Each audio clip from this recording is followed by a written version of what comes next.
wish I didn't even have no money. But he was serious when he said that. He was dead serious. Then, one day, a woman magically appears on the stage. No one knows exactly how she found Shakespeare, but it would not have been that hard. He was all over the news. Her name was Dee Dee Moore. How would you describe Dee Dee as a person? She was the type of person you just couldn't put your finger on. Dee Dee was surely different. Unlike everyone else clamoring for his money, Dee Dee claimed to be interested in Shakespeare himself. She even said she wanted to write a book about him. I did a book on Organize Me Now. It's a finance book on financials, organizing your finances and everything. I never went ahead and got it published, but it is copyrighted. She seemed perfect to help Shakespeare. A money manager who came from Central Florida, she was married and supposedly running a nursing staffing agency. But had Shakespeare checked into her background, he would have found some huge red flags, convictions for writing bad checks, and making up a false story of a violent carjacking. But I think there's a lot of Dee Dees out there. I mean, you could go to any city in Florida and a Dee Dee would pop up if you won the lottery, maybe more than one. Why do you think he trusted her? What was it in her that got him to trust her? His illiteracy, his kind heart. Once she had that introduction, Dee Dee convinced Shakespeare she had the financial chops to salvage what was left of his winnings. As we got talking more about the book, he kept having problems with all his financing, and that's when he had asked me to help him out some. This is somebody with pretty much of a room temperature IQ, and yet here she moves in. Shakespeare purchased this house to be her office, but the book never materialized. The only pen to paper appeared to be Dee Dee writing checks in Shakespeare's name. You get tired of people asking you for money all the time, babe? They don't take no for ounces. But pay close attention to this. The only video of Dee Dee and Shakespeare together. You'll notice, instead of talking about the past, Dee Dee asks Shakespeare about his future. So where do you want to go to? It don't matter to me. I'm not a picky person. California. You want a foreign country? Cozumel.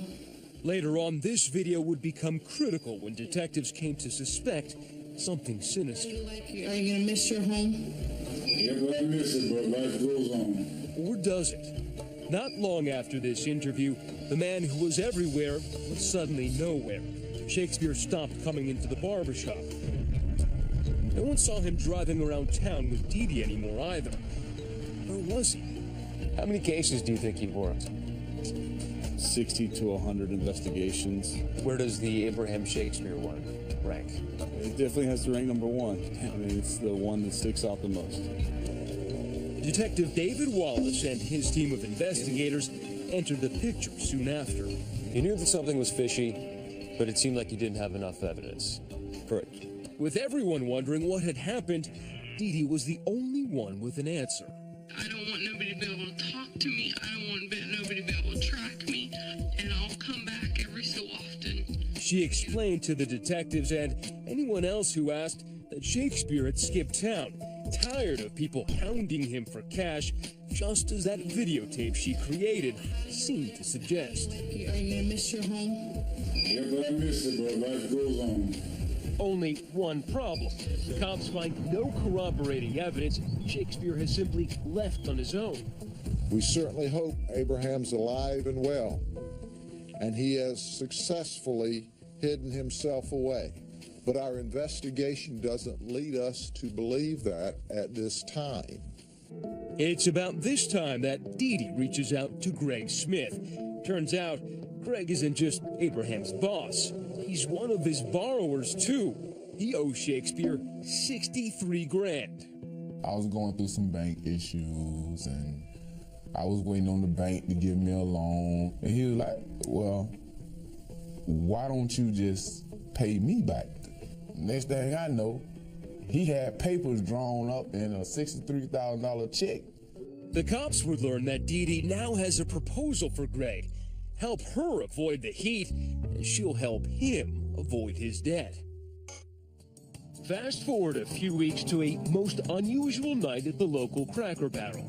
Dee Dee is having dinner with Shakespeare's mother, Elizabeth, when Dee Dee's phone rings.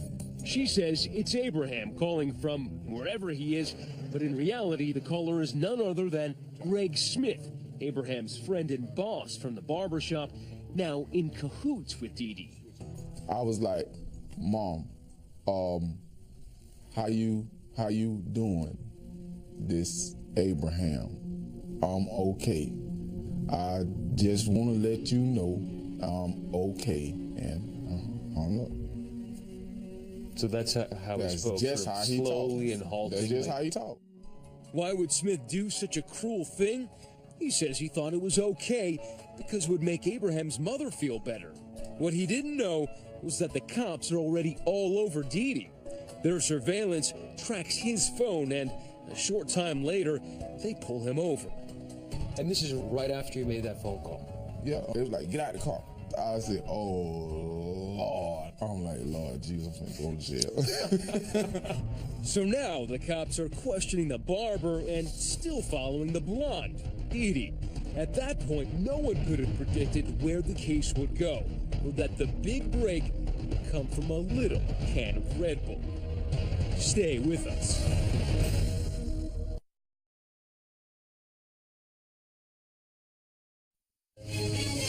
"2020 continues with crazy, stupid luck." Once again, Matt Gutman.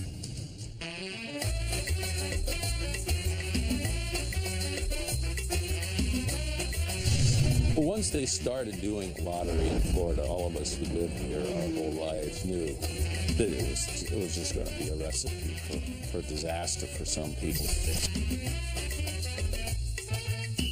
Carl Heisen knows all about bizarre Florida murders. The real ones he covers in the Miami Herald, plus the ones he makes up. Novels like Lucky You, where a Florida lottery winner ends up dead. Florida, it really is a magnet. It's a magnet for predators. It's a magnet for scammers. It's a magnet for sleaze. It also makes for stories that are beyond what you would even think of writing in a novel. Like this story. Abraham Shakespeare, an illiterate worker in a Lakeland, Florida barbershop, has won the lottery and then vanishes. His boss, Greg Smith, has been pulled over by the cops after he made a fake phone call to Shakespeare's mother, pretending to be Abraham. Right away, they realize he's no criminal. Were you ever suspicious of Greg? Well, the first day, obviously. But it came clear in that first interview that he was a victim of Dee Dee Moore's manipulation. Dee Dee Moore was the supposed financial planner Abe hired to manage his money. Detectives suspected her and decided instead of putting Greg Smith behind bars, they'll put him to work in a convoluted cat-and-mouse game to trap Dee Dee. He actually turned the tables on her. He actually scammed her. And that's the beauty of it. From that moment on, in nondescript back lots were shopping centers all around Lakeland, an ordinary car like this would pull up, and an extraordinary encounter would begin. Getting ready to talk to Dee Dee. I'll give you a call as soon as we leave here. With no police experience whatsoever, Barbara Greg Smith has become a Sunshine State Serpico, a top-secret undercover police operative gathering evidence on Dee Dee Moore. The trap is set.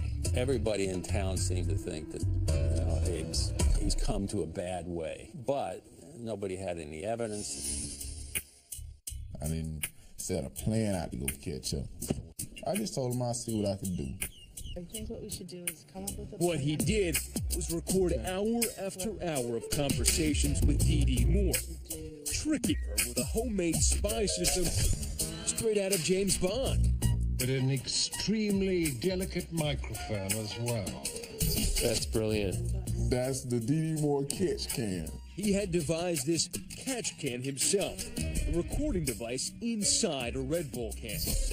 There was no drones. There was no sophisticated eavesdropping. She's shooting off her mouth. And the guy's talking into a Red Bull can, but it's perfect. I worked undercover narcotics for 8 years, and I wouldn't have came up with this. How critical was Greg's Red Bull can with the microphone inside? It was great because it got those conversations. I mean, 90% of those tapes speak for themselves. Dee Dee thought she had bought Greg's loyalty. Remember, cops say she told him that if he helped her out, she would help him out, forgiving the $63,000 loan he'd taken from Abraham. If they ever come back to you, a guy paid you to do this. Yeah. For Abraham. In this conversation, she wants Greg to call a man who'd been telling the cops Shakespeare was dead, using a fake voice, convince him that Abraham was alive and well. See, he keeps telling everybody Abraham's dead. The other day, he went around to the bar and said all kinds of shit. He's killing me, man. Well, I'm finna go do this here right now. But are you sure he's not gonna know your voice? Because if that's Baby, blown, we're I got you. Dee Dee's name, of course, was not to be brought up. Well, they'll never know about you anyway. I never give you up. You know what I'm saying? ever. This is one of the many recordings revealing Dee Dee's plots and unguarded thoughts. I'm so deep in this with you right now. If you go down, I go down right now. Yeah. You don't understand Ever. that. If you go, I go. You never prove. And that's the way it is. I'm not gonna get caught. Doing this type of I got to find Abraham. I just need some time and Eddie. Dee Dee never suspected anything, believing they had that business arrangement. I'm gonna go see if I can't get you that money. I'll call you in just a few minutes. And at this point, were you convinced that Abraham was dead? Not yet, still. Not yet. Nope.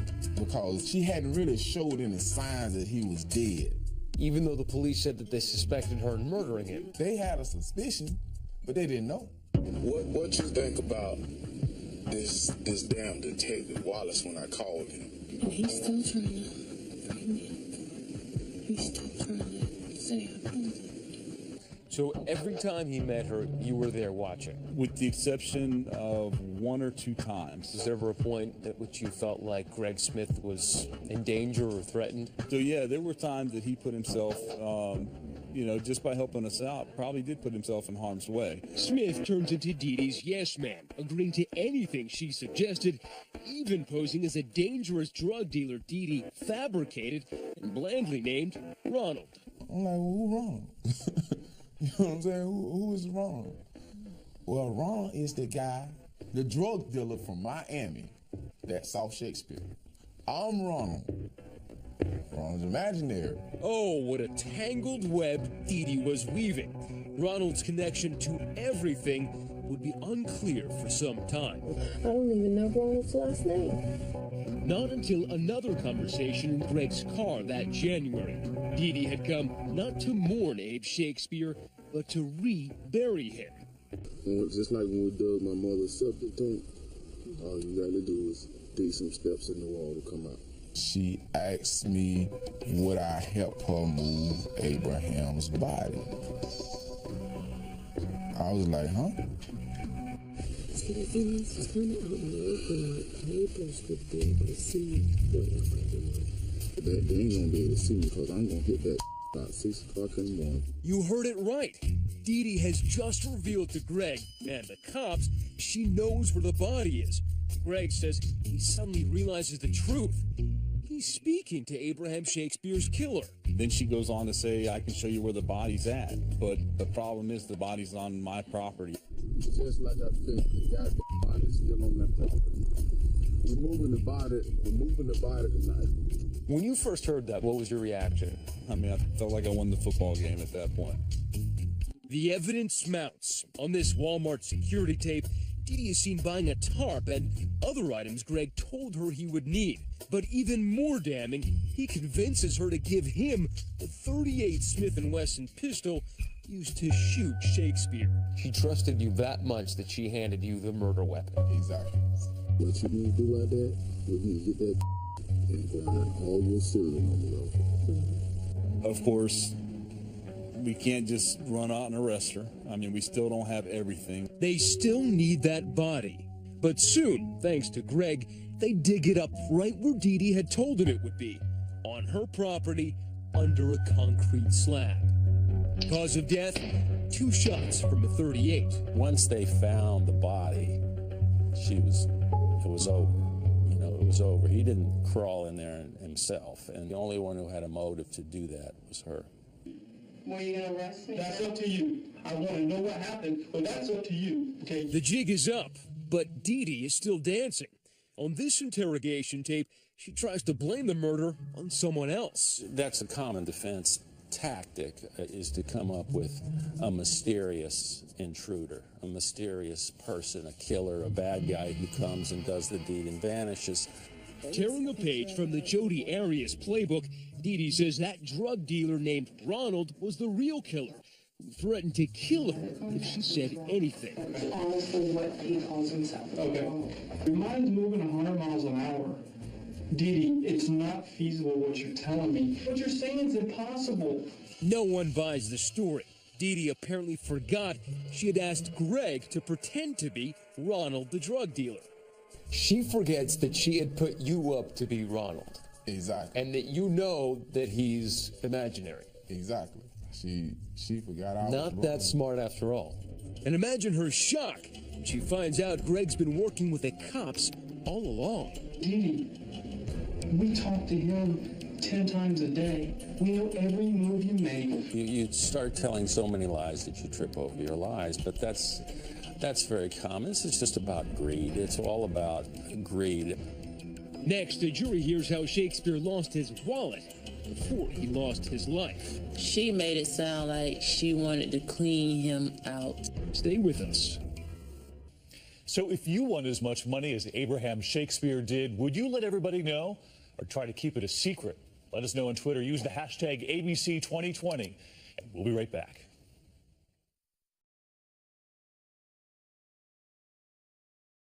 "2020 continues with Crazy Stupid Luck. Once again, Matt Gutman. Tonight, the largest jackpot in Powerball history could be yours. It was just a matter of months from when lottery winner Abraham Shakespeare met Dee Dee Moore to when he wound up dead. Abe Shakespeare was a sitting duck. There was just no way it was going to end well. Now, who knew it was going to end this badly? State of Florida versus Doris Donegan Moore. This is where it ended up. A courtroom and a murder trial for Dee Dee Moore. Yep, that's Dee Dee, cut off from Clairol in custody. She's now a brunette. She took extreme, calculated steps to avoid detection.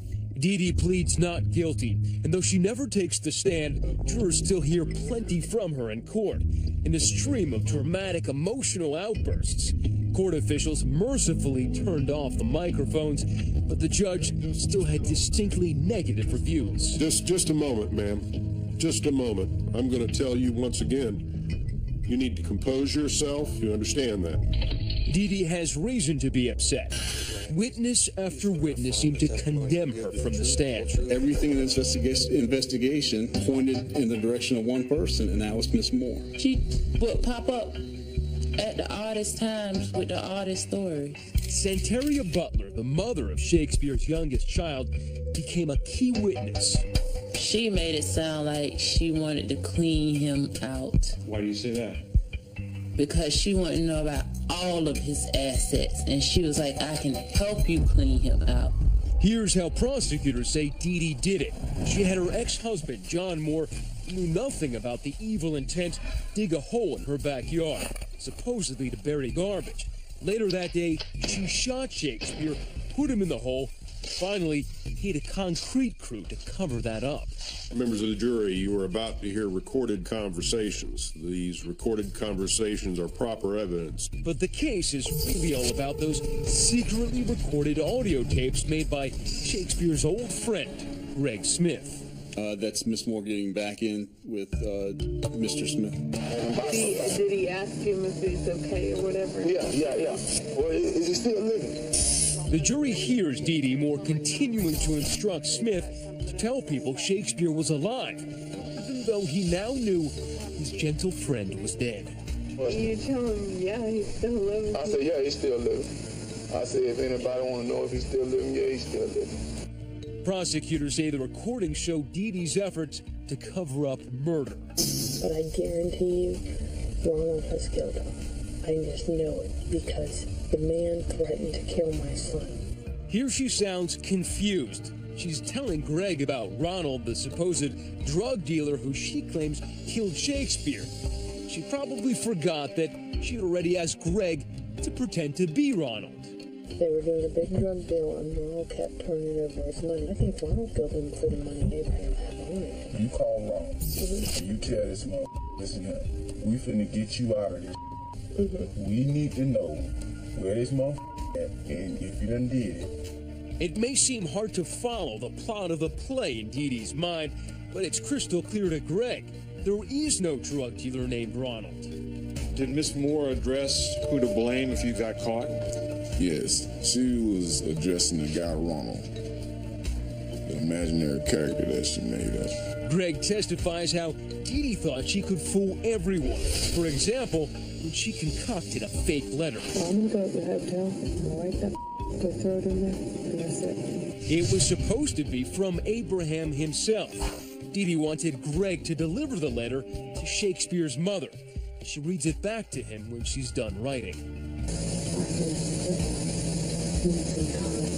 I will see you, I promise. Give me some time. Remember, detectives first recruited Greg after he had already made a fake phone call to Shakespeare's mom, pretending to be Abraham. Now he reads the fake letter in court. I'm grown and don't have to come back. It takes him 20 minutes to read this forged Shakespearean soliloquy. But one large problem with the plan, Shakespeare's mom would have known Abraham couldn't read or write. I've been through a lot, Mom. You should understand more than anyone. I just need time. How do you do this to a woman, 70-plus-year-old woman who hasn't seen her son in months? I mean, devious, manipulative, evil. I like being missing, just not all over the news. I think the defense had its work cut out for it. Dee Dee's defense to all of this, her lawyers describe the case as circumstantial. That there is no direct evidence against her. No witnesses, DNA, or fingerprints directly linking her to the shooting. All the evidence taken together is legally insufficient to establish a prima facie case of first-degree premeditated murder against the defendant. Has the jury reached a verdict? Would you please hand that verdict to the bailiff? But thanks to all of those tapes, the jurors needed only 3 hours. The defendant is guilty of first-degree murder. The defendant did actually possess and discharge a firearm causing death. Still, even when the jury convicted her, Dee Dee continued to maintain her innocence. You never see the last of these people because she's sitting in jail thinking she can still be smarter than everybody else. This is the sociopathic mind. I had a little slip up, but I'll get out of this somehow, and I'll give an interview. Sure enough, she gave one to us. I know I'll go to heaven. God knows I'm innocent. That is one person that knows I'm innocent. As that other Shakespeare wrote, the false face must hide, the false heart doth know. I think people are complete idiots that think I had anything to do with it. I really do. I think they have no brain cells. Stay with us.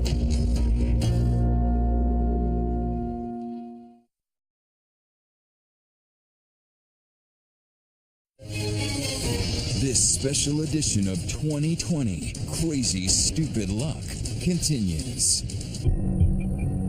Convicted murderers rarely talk while they still have appeals left. Dee Dee Moore isn't your run-of-the-mill killer. I'm not nervous. I don't get nervous. 2020 was granted an exclusive interview with Dee Dee here in her cell block's cafeteria. Upon arrival, we quickly learned that for Ms. Moore, all the world's a stage, and she a player, sauntering in, ready for showtime. I've been on TV before. Was I about to hear an apology for her role in this Shakespeare's tragedy? Maybe remorse about his death? Hardly. This shrew had not been tamed. I think people are complete idiots that think I had anything to do with it. I really do. I think they have no brain cells. That's just my opinion. Did you murder Abraham Shakespeare? Absolutely not. Did you bury him in your backyard? Absolutely not. Why are you laughing? Because a man is dead. He's been murdered, yes, clearly. Yes. And you're laughing. Yeah. Because I find it entertaining that people are that ignorant. Because there are so many things that proves my innocence. You're innocent. Detectives say she's a woman who believes she can convince anyone of anything. You ended up in his house with all the rest of his money. Then he ended up dead in your property. Okay. But shot by your gun. You don't find any of that unusual or odd? Absolutely not, considering the people he hung around. I only knew this man for 4 months, so I think everything that people are saying is very ignorant. I knew this man 4 months, and I'm just going to, oh my goodness, I met this man, and you know what? I'm going to plot a murder in 4 months. Welcome to Dee Dee's world, a place where she is the star and heroine. Let me show you this. And this is fan mail. This is people... I have more than fan mail. I have places that's wanting to do a big screen, a movie producer doing a big TV screen production of my case. They want to reenact my whole case. Like any decent actress, she could switch emotions on a dime, at times full of bluster. I made good money myself. I didn't need Abraham Shakespeare's money. I don't understand how you went from being a potential biographer for Shakespeare to being somehow his money manager and confidant. Because that's just my nature. I tend to help people out when they're in need. So when Abraham needed help, I just jumped in and helped. How did you get yourself into this mess? Stupidity. I am not a person to hang around drug dealers. I'm not a person to hang around bad, mean, evil people. I wouldn't say naive. I just was not street smart. Then she would melt into utter despair. When the guilty verdict was read, the defendant is guilty of first-degree murder. The defendant did actually possess and discharge a firearm causing death. What went through your mind? They murdered me by the hands of justice. I'm murdered. You might as well kill me, because this is no type of living in here. I would never harm another human being. I would never hurt nobody. I liked Mickey Mouse and Donald Duck and Disney. I like Tinkerbell and kind things. I'm not a mean person. I know I'll go to heaven. God knows I'm innocent. That is one person that knows I'm innocent. If God believes her, why didn't the jury? She blames a bad lawyer. I personally would have convicted myself for what they got to hear. But they didn't get to hear my side. They didn't get to see my evidence. They didn't get to hear my witnesses. Why didn't you take the stand then? Because my lawyers... You had every opportunity to defend yourself. I wanted my witnesses to take the stand for me to take the stand. My lawyer says we didn't need it. Your lawyer was that convinced you were going to win? Yes. However, the lawyer, Byron Heilman, told us the decision not to testify was Dee Dee's. We discussed with Ms. Moore whether she wished to testify. That discussion had gone on for quite some time, and she made the decision not to do that. So they think I'm guilty by sitting there looking down. Nevertheless, since she claims her case was not presented in court, she laid it out for us. Sort of. People were trying to frame you. Absolutely. Why? Because, first of all, I was an easy target. A target, she claims, for drug dealers. Still sticking to that story about the so-called drug dealer, Ronald.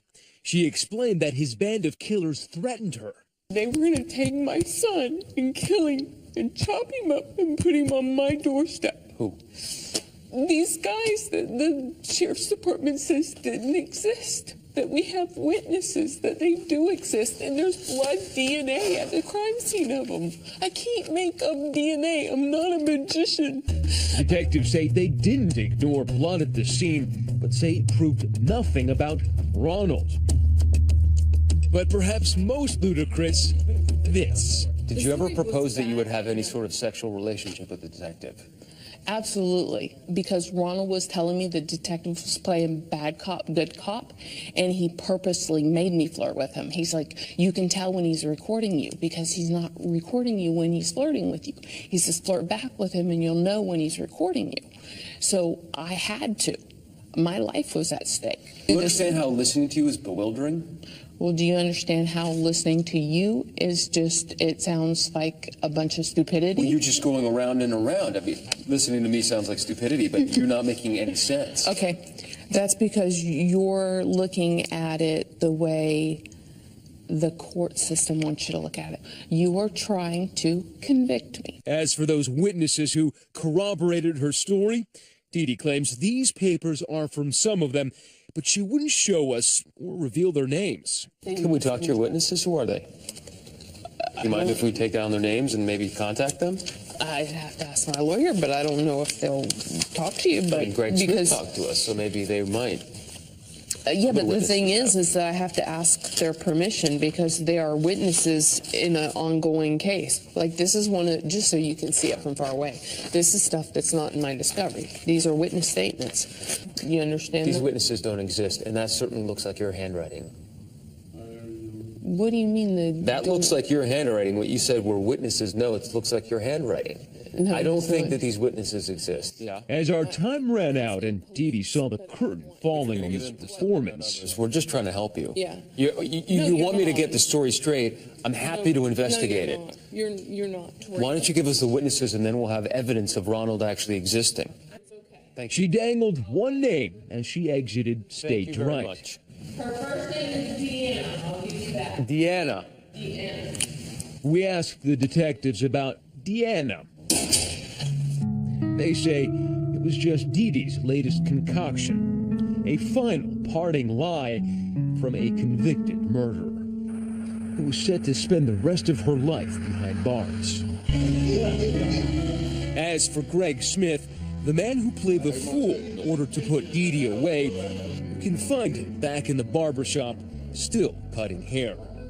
And just a couple of miles down the road, a simple resting place for Fortune's least favored son, Abraham Shakespeare, a man who just played the lotto hoping for good luck, found out the hard way that indeed some rise by sin and some by virtue fall. Next, the office lottery pool. Can it turn into a Shark Tank? I was paranoid about going out of the house. If you think chipping in always brings you together, think again. The do's and don'ts of doing it in a group. Winning, that is.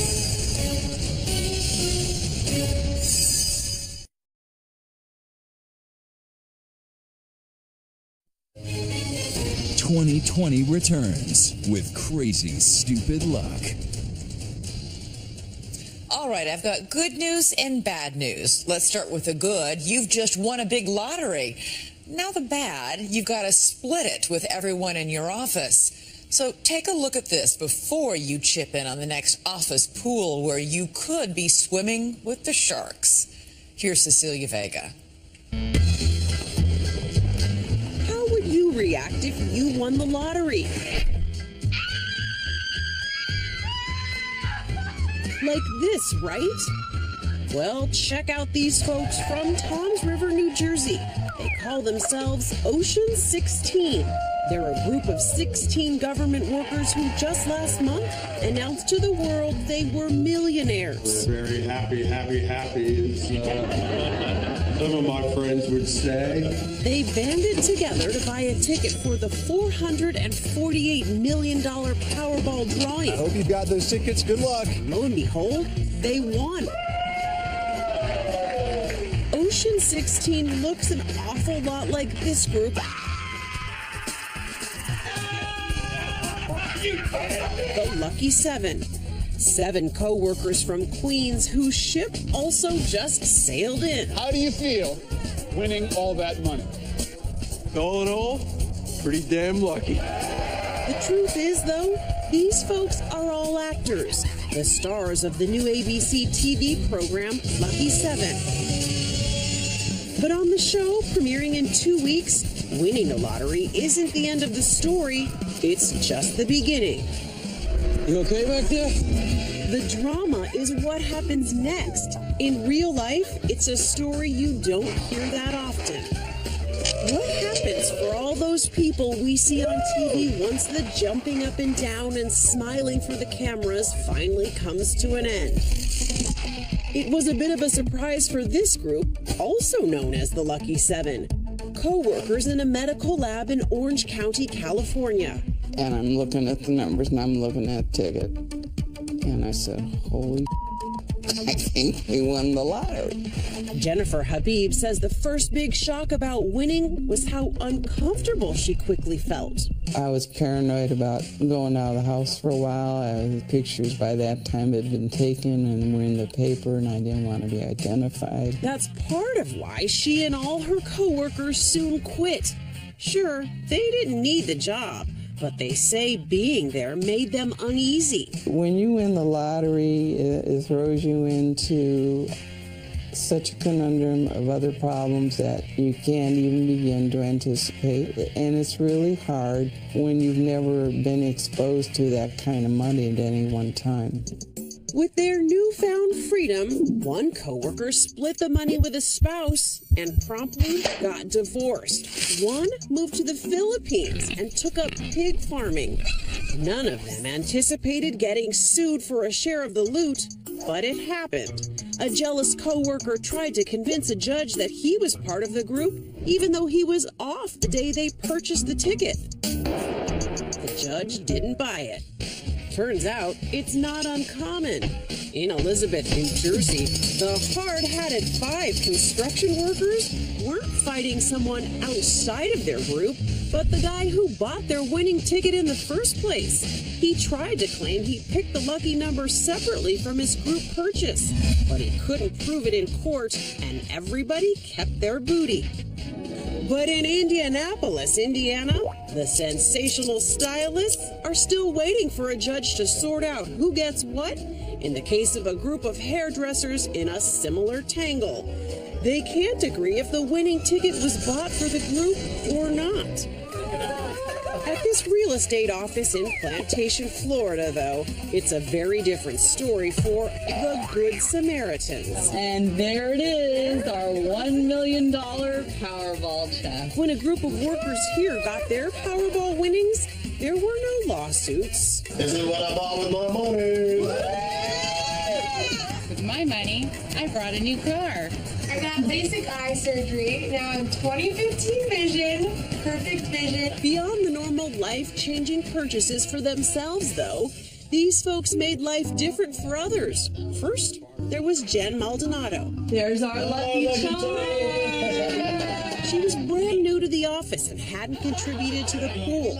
Yet after they won, everyone agreed to cut her in just because. Well, that was very emotional. Who gives money to new people who you just met, you know? We were nice. Right. Did the right thing.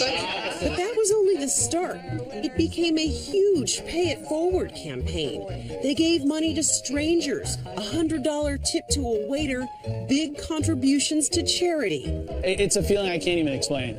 It's such a warm feeling inside. It makes you feel like, you know what, I'm changing somebody's life by something so minor. They say it was the most significant change to their own lives.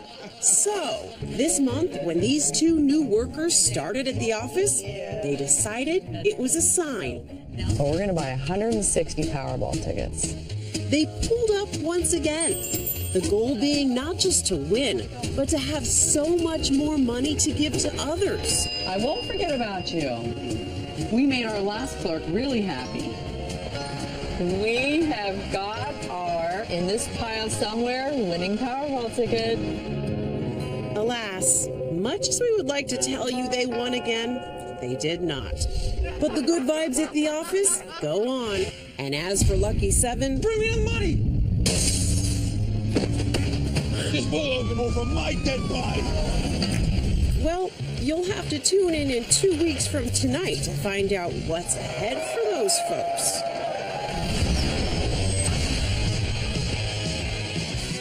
Nice to see it ended well for a change. So after seeing this, would you participate in your next office lottery pool?